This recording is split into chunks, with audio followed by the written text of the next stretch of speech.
Today, I'll be going through a quick walkthrough showing you how to use the Video Augmentation Agent to augment and evaluate multiple videos for your use cases in just a few clicks. At the end of this demo, you'll see how we can take one robot simulation clip and quickly generate multiple realistic variations, changing things like lighting, color, and environment conditions using just a simple chat prompt. Collecting real-world data is hard. It's expensive, slow, and in some cases, it's nearly impossible. For physical AI systems, you may need examples of rare edge cases, unusual lighting, and unsafe scenarios. And the challenge is that data pipelines today are often fragmented.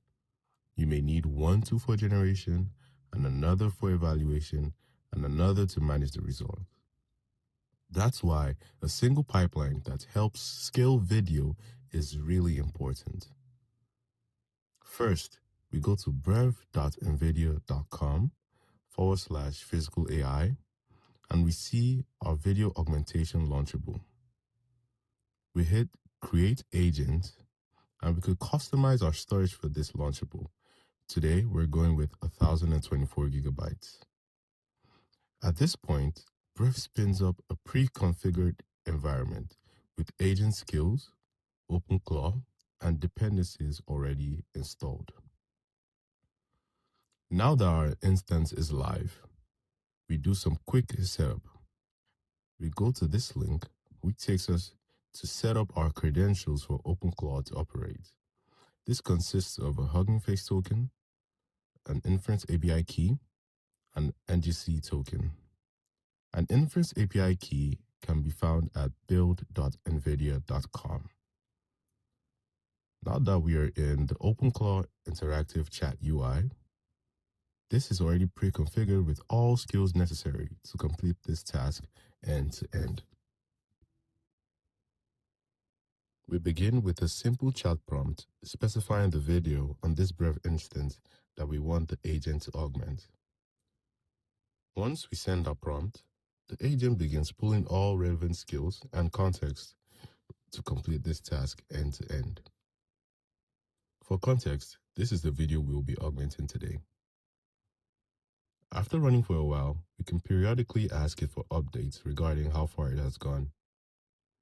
It then pulls the status and tells us how far it's completed the task, what videos are already done augmenting, and how much is left. From this, we see that 4 out of 6 augmented videos are ready. You can then view the videos. This video has been augmented for higher contrast lighting. You can also use OSMO using the following link to check on the progress of each of these runs. OSMO is the backend tool used by the agent to orchestrate the task, and it contains history on all previous requests and useful logs for debugging. Now that the augmentation is done, we could ask the agent to output each of these 6 videos, and we can inspect them individually. We can then ask the agent to evaluate these videos across different metrics, such as realism, visual diversity, and so on. The agent then audits each of these videos since it has a vision model already embedded. Our agent then ranks these videos from most useful to least useful. This validates our pipeline of end-to-end agentic video augmentation.